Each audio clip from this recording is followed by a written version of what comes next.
Alright, man, so what is up, guys? Airball here, and I'm back with another video on 2K25. We're not going to waste any time. Let's get right into it, man. So this is going to be the Victor Wembanyama build in NBA 2K25. Now, I know there have been a lot of YouTubers, you know what I'm saying, making Victor Wembanyama builds, but this one is something special. I'm telling y'all right now, this build is going to be something special. So we're going to go 7-1 for the height. Now, I know a lot of you, people say, 7-3 is going to be, the best height for him, but 7-3, even with minimum weight, you only get a 60 speed. And with this build, you'll be able to get a 72 speed with minimum weight. So we will go 7-1. We will go 223 with the weight. The reason why we're not going minimum weight is because you see 220 here. You don't get a 96 rebound. If you go up to 223, though, you get a 97 rebound. And I'll explain why that's important here in a minute. And then if you go any higher on the weight, you lose that 71 speed, which will get you Hall of Fame high flying denier. I'll explain all this later, but we want to go max wingspan, 223 on the weight and 7-1 for the height. Now, starting off with the close shot, I'm not going to lie, just in general, the finishing isn't the greatest on this build. It's pretty decent. I would say it's pretty decent, but most of the attributes used are for defense. It's going to be a mainly defensive-oriented build. Now, obviously, if you want to change it up a little bit, you can, go with whatever you want. Driving dunk will go 75, so you can get some decent animations. You'll be able to get a posterizer. And the standing dunk, I know it's low. It's going to be 81. But you will be able to get that silver rise up once you upgrade that vertical rating. I know a lot of people are going with 90. You can go with 90 if you want to, and then sacrifice some other attribute. But me personally, when I play this game, I'm not really a standing dunk spamming, contact standing dunk. You know what I'm saying? I can have a low enough standing dunk and still be fine as long as I can just dunk the ball open. Then I'm fine. But I know for some people they like to do that. But for me, 81 will be just fine. Like I said, you can change it to however you want to be. And then maybe put a suggestion down in the comments for other people to change it if they want to as well.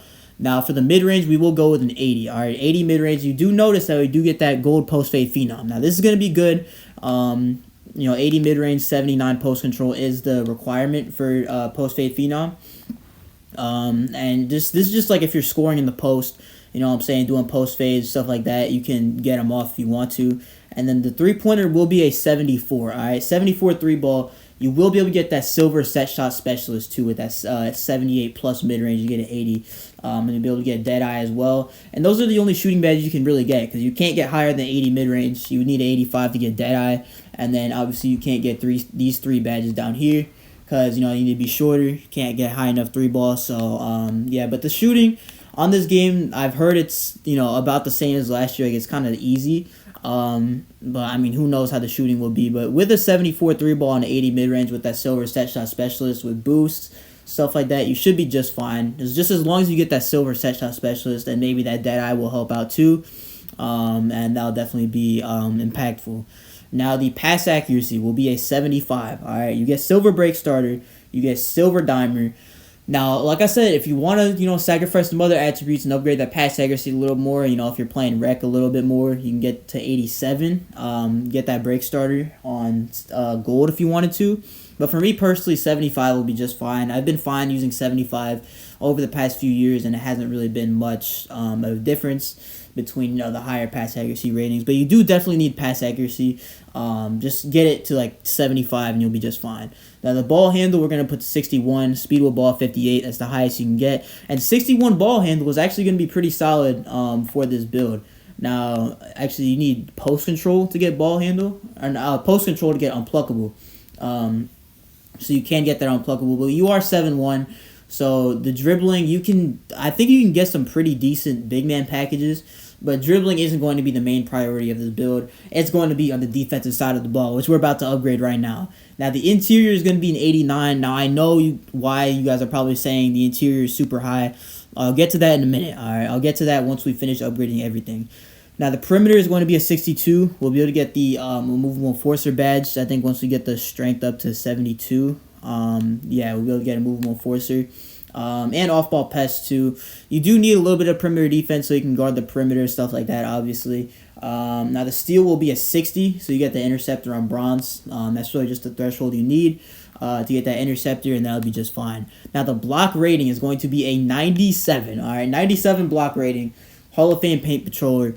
And I mean, yeah, it's just going to be great. Now, 70 on the O board, and then 93 on the defensive rebound. All right, 93, you'll be able to get that gold rebound chaser. I'll explain everything in a minute, why I upgraded these defensive stats the way I did. Now, the speed will be a 71. 71 speed on a 7-1 center is something that we have not seen in the past. So, I'll see, how it is, how 71 speed is, but you should be moving pretty, fluidly on this game with this 7-1 build. It's going to be pretty nice, you know what I'm saying, because you're still 7-1, but you do get a decent amount of speed, and you can be faster than some of the 7-3 centers that some people make. And you can be just almost as fast as some of the 7-footers. People who make builds with strength. But this is going to be the final build. You got to max out the vertical to 83.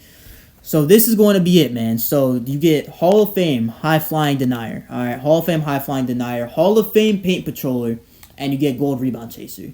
Now, the reason why I'm upgrading it like this, you might be asking, why is the interior defense so high? The reason why I went 89 interior is because for Legend, Legend Paint Patroller, you need an 89 interior and a 99 block.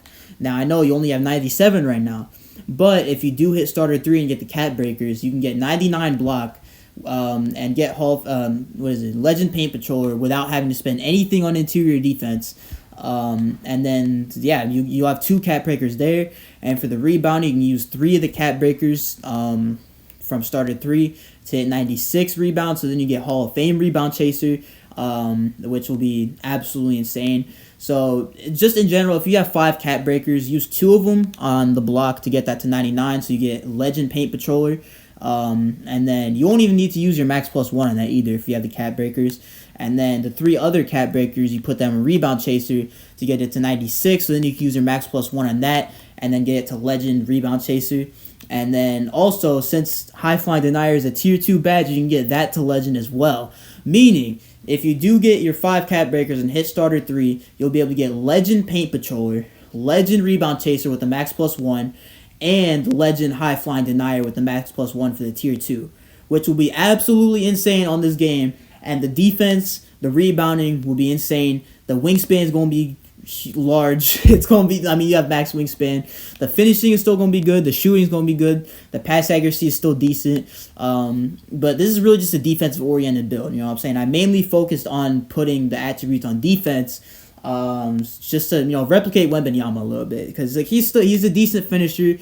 He's a decent enough shooter. He's a good enough playmaker. But the defense is what really sets him apart from the other players. And the fact that he has a long wingspan. He's really tall. And he's pretty agile for a center, too. 71 speed. Not the greatest strength in the world, but you'll be able to deal with it. You'll get some bronze badges as well.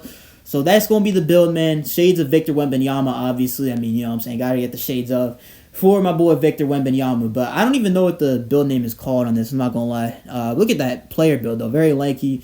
2-way mid-range threat is the build name, and that's going to do it for the video, man. If you liked it, make sure to comment, subscribe. I will be posting a few more videos later today. But yeah, this is going to be my center build for sure for this game. But yeah, make sure to stay tuned for the later videos. Make sure to comment, subscribe. And this is Airball. Peace.